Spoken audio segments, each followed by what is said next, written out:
Hey everyone, want to personalize your Snapchat contacts? I'm going to show you how to change someone's display name so you can easily recognize them. Let's get started. First, open up Snapchat and make sure you're logged into your account. Now, swipe right from the camera screen to go to the friends screen. Scroll through your friend list and find the person whose name you want to change. Once you find the friend, tap and hold on their name. Tap on their name again. A menu will pop up. Tap on their name one more time. Now type the new name you want to use for this contact. Tap Save to confirm the changes.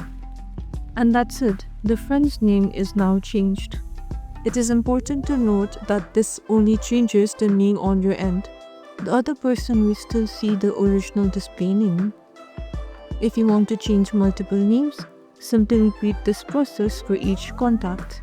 Please note that Snapchat updates can sometimes change the user interface. If these steps don't work exactly as shown, look for similar options within the chat. So that's how you change someone's username on Snapchat. It's a simple way to personalize your friend list. If you found this video helpful, please give it a thumbs up and subscribe for more Snapchat tips and tricks. Thanks for watching.